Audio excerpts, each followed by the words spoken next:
Pemirsa, 2 kali pencawapresan Gibran Rakabuming Raka terbukti melanggar etika. Meski DKPP menjatuhkan sanksi terhadap KPU, Ketua KPU Hashim Asyari memilih no comment.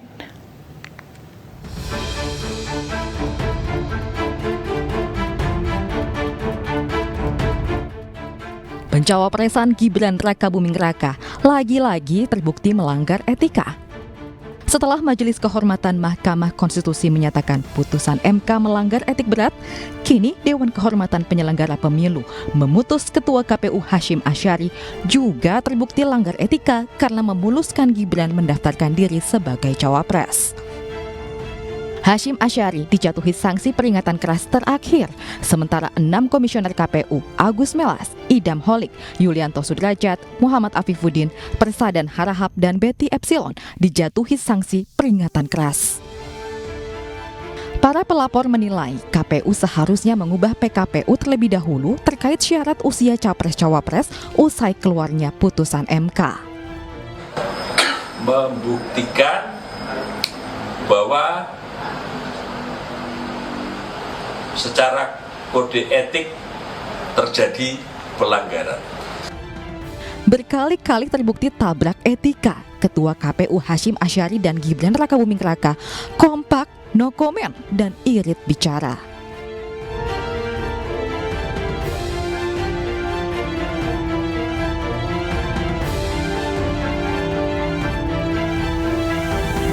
Ketika ada sidang diberikan kesempatan untuk memberikan jawaban, keterangan, alat bukti, argumentasi sudah kami sampaikan.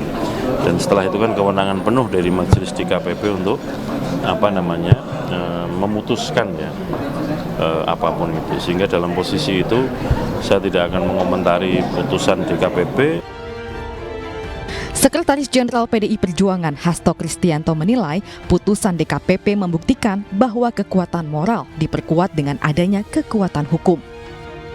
DKPP yang memang memiliki kewenangan terhadap pelanggaran etik, keputusannya tidak bisa dianggap main-main karena pelanggaran etik itu sangat serius, dan ini juga menunjukkan bahwa pemilu ini sejak awal ketika terjadi manipulasi di Mahkamah Konstitusi itu telah menjadi beban bagi pemilu ke depan. Sementara Ketua Umum Partai Golkar Erlangga Hartarto menyatakan Gibran tetap sah sebagai cawapres. Kita ikut pemilu saja karena pemilu kan sudah ditentukan jadwalnya. Jadi ya kita tidak mempengaruhi terhadap pencalonan dan paslon yang sudah didukung, dan Partai Golkar optimis bahwa paslon yang didukung akan memenangi sekali putaran. Bawaslu justru menilai pelanggaran etik yang dilakukan Hashim and the Gang merupakan personal dari penyelenggara pemilu alias KPU. Bagi kami proses telah berjalan, ya. Proses telah berjalan, ada permasalahan mengenai itu yang kemudian dicermati dan juga dilaporkan kepada Dewan Kehormatan Penyelenggara Pemilu, yaitu ranah dari Dewan Kehormatan Penyelenggara Pemilu. Jadi kami agak sulit kemudian untuk memberikan komentar karena putusan di KPP harus dilaksanakan. 2 kali tabrak etika, mau dibawa kemana demokrasi nasional Indonesia? Tim Liputan iNews melaporkan.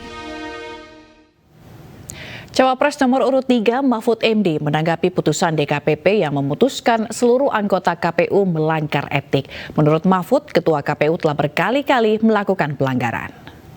Bagaimana Prof, kalau kemarin putusan MK-nya sudah pelanggaran etik berat, kini KPU-nya juga pelanggaran kode etik.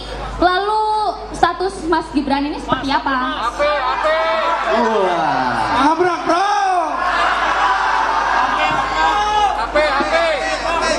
Ini pertanyaannya di mana ini, kok ada nih?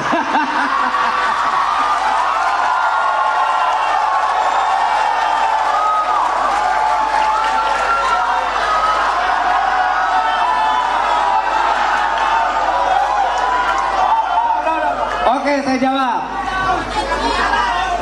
Saudara, secara hukum prosedural, pencalonan Mas Gibran tentu sudah sah. apapun putusan Dewan Kehormatan Penyelenggara Pemilu itu tidak akan, secara hukum ya, tidak akan mempengaruhi prosedur yang telah ditempuh oleh saudara atau Mas Gibran. Kenapa? DKPP itu mengadili pribadi anggota KPU, bukan keputusan KPU-nya yang produknya itu tidak dimasalahkan. Ini yang pribadi. Hasyim Asy'ari bersalah, yang lain juga bersalah. Dan supaya diingat, KPU ini sudah berkali-kali melakukan pelanggaran. Sudah berkali-kali. Banyak sekali. Kalau kita beritahu hanya diperbaiki gitu, lalu tidak ada perbaikan ke berikutnya. Ini kesalahan yang berikutnya. Dan saudara Hasyim Asy'ari itu salahnya sudah 2 kali peringatan keras. Berbeda dengan nasib Ketua KPU, seorang kepala desa di Lombok Barat, Nusa Tenggara Barat divonis penjara karena melakukan tindak pidana pemilu. Sang kepala desa terbukti ikut mengkampanyekan istrinya yang menjadi calon anggota legislatif.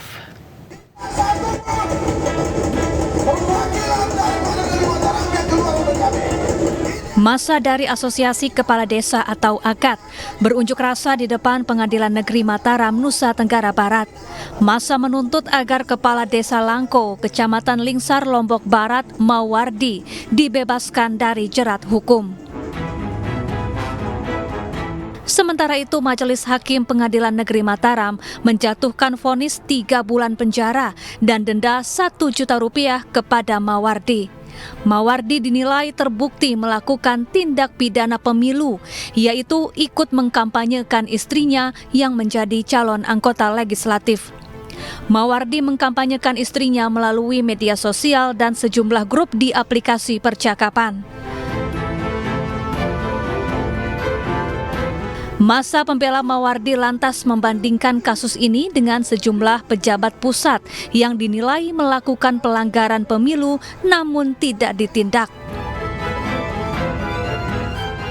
Dan yang menjadi pertanyaan kami adalah ketika PJ Gubernur, Wakil Bupati, DPR, incumbent, ASN di tingkat kepala dinas melakukan pelanggaran undang-undang pemilu yang dianggap melanggar netralitas, mereka dikembalikan ke undang-undangnya sendiri. Adapun vonis yang dijatuhi hakim ini lebih rendah dari tuntutan jaksa, yakni 5 bulan penjara.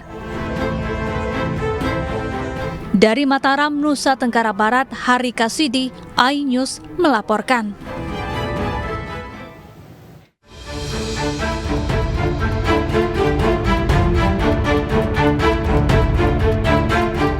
Tindakan menyimpang yang justru terjadi pada masa pemerintahan Presiden Jokowi yang juga merupakan bagian dari keluarga besar Universitas Gadjah Mada.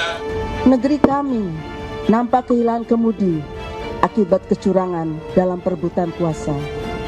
Nihil etika, menggerus keluhuran budaya, serta kesejatian moral bangsa.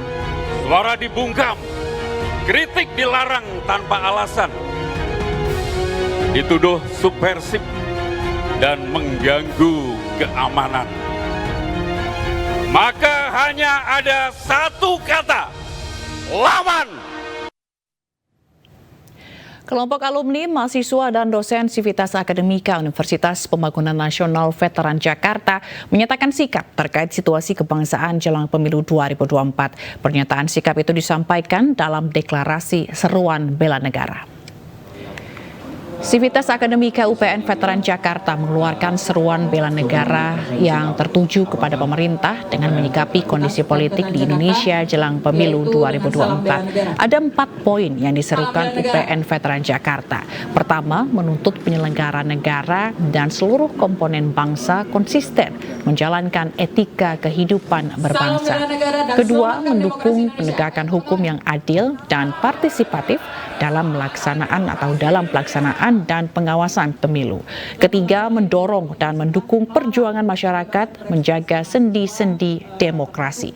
Terakhir, mendukung terjaminnya kebebasan berpendapat, dan seruan bela negara tersebut lantaran terjadi kemerosotan demokrasi dan supremasi hukum di Indonesia yang bertentangan dengan prinsip-prinsip bela negara. Sebab kampus kami sangat terbuka. Indikasi untuk pelemahan prosedur demokrasi terutama pemilu itu semakin menguat gitu ya. Saya pikir ada banyak peristiwa belakangan ini yang memang akhirnya berpotensi untuk melemahkan demokrasi sehingga kemerosotan yang kami maksud adalah Gelombang petisi dan deklarasi terkait kondisi pemerintah jelang pemilu terus bergulir. Kali ini, Sivitas Akademika Universitas Brawijaya Malang mengeluarkan pernyataan sikap sebagai bentuk koreksi terhadap pemerintah.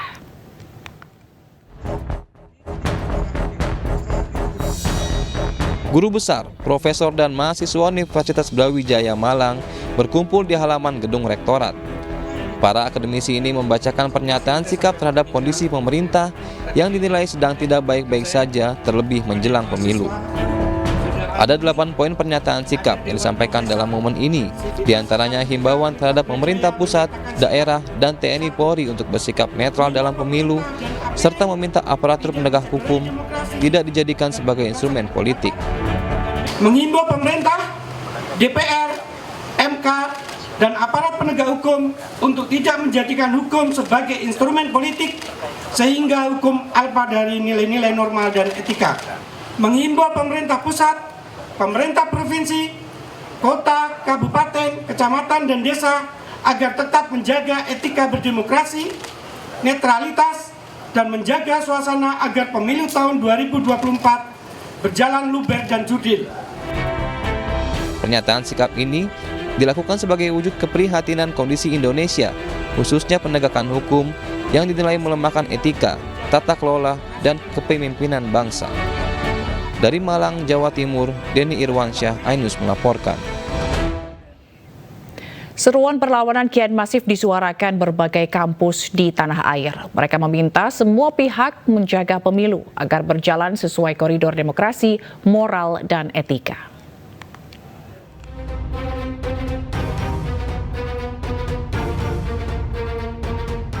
Suara lantang menyikapi situasi kebangsaan saat ini semakin keras dilontarkan oleh berbagai kampus di tanah air. Sivitas Akademika, guru besar, rektor hingga mahasiswa kompak menyoroti situasi pemilu yang terindikasi banyak kejanggalan dan kecurangan. Di Universitas Gadjah Mada, para guru besar mengkritik tindakan Presiden Jokowi yang dianggap telah menyimpang. Mereka juga meminta agar Jokowi kembali pada koridor demokrasi. Petisi untuk pemerintah juga disampaikan Sivitas Akademika Universitas Islam Indonesia Yogyakarta. Lewat petisi berjudul Indonesia Darurat Kewarganegaraan. Mereka menyampaikan keprihatinan atas kondisi politik kebangsaan yang terjadi akhir-akhir ini. Petisi ini dibuat bukan sebagai partisan, namun murni bentuk keprihatinan.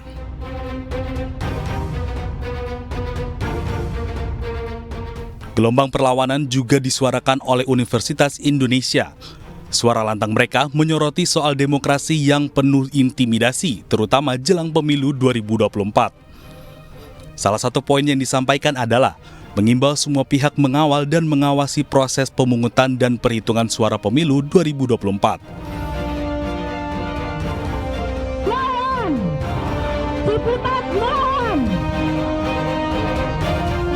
Seruan moral demokrasi juga muncul di Universitas Islam Negeri Syarif Hidayatullah. Secara spesifik, mereka menyatakan agar penyelenggara pemilu dari KPU, Bawaslu, hingga DKPP bekerja secara profesional dan bertanggung jawab. Mereka juga mendesak aparat negara seperti TNI dan Polri bersikap netral, tidak pandang bulu, dan independen. Presiden sebagai kepala negara berkewajiban untuk menjaga dan menjadi contoh bagaimana keadaban, akhlak berdemokrasi itu menjadi laku kehidupan bernegara. Polri adalah alat negara untuk menegakkan hukum dan ketertiban, bukan alat presiden. Maka dan oleh karena itu, Polri sudah seharusnya bekerja untuk kepentingan bangsa dan negara, bukan untuk kepentingan pemerintah atau pihak-pihak tertentu. Publik melihat seruan akal sehat dari berbagai kampus ini memiliki benang merah yang sama, yaitu menyerukan agar pemilu 2024 tidak hanya berjalan sesuai peraturan, tapi juga sesuai koridor demokrasi serta menjunjung nilai moral dan etika.